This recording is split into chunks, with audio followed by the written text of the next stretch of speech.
dicot stems, secondary growth in the old dicot stem is a common feature.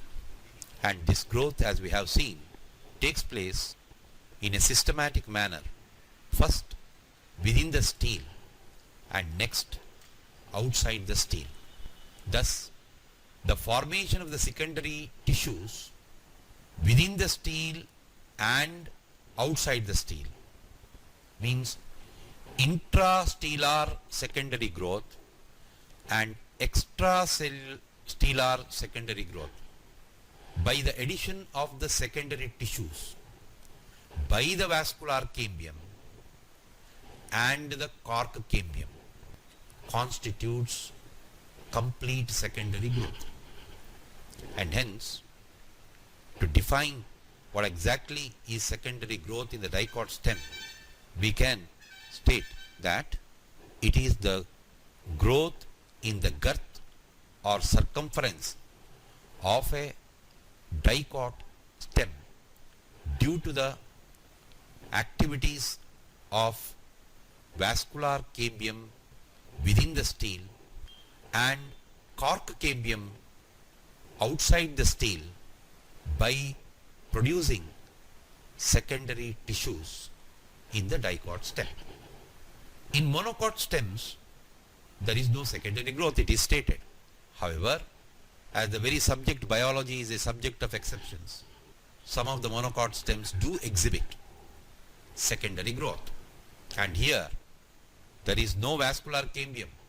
However, as the plant stem grows old, within the ground tissue, some of the parenchyma cells undergo dedifferentiation and develop into secondary meristem. They do give rise to cells towards the interior and exterior. And their locations are haphazard.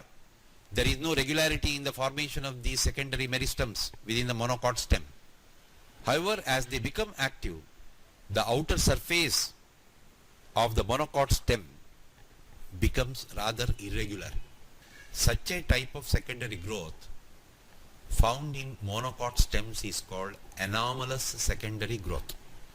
We see secondary growth in the dicot roots also, and in the root of both dicot and monocot, cambium is totally absent. However, in very huge trees, you can find at the base of the tree trunk very broad roots called root buttresses, and if you cut off the plant and root it out, the circumference of the roots are also very big, they are hard, woody, and this is due to the secondary growth in the roots. In dicot root, although vascular cambium is completely absent right from the beginning, it takes its origin first below the phloem, occupies the portion of the pericycle and also between the xylem and phloem. What exactly happens is the cells that are present above the protoxylem below the pericycle become secondarily meristematic. Then the cells between the xylem and phloem patch become meristematic. Subsequently, the cells below the phloem also become meristematic. As a result, a wavy ring-like secondary meristem is produced. This wavy band undergoes cell division not in an uniform fashion. The number of cells towards the outer side are produced in large numbers, ultimately resulting in the formation of a total complete cambium ring within the stele. Just like the vascular cambium in the stem, it produces new cells towards the interior as well as the exterior, thereby increasing the number of cells, resulting in the increase in the girth of the. So, among the flowering plants, the dicots show secondary growth both in the stem as well as in the root.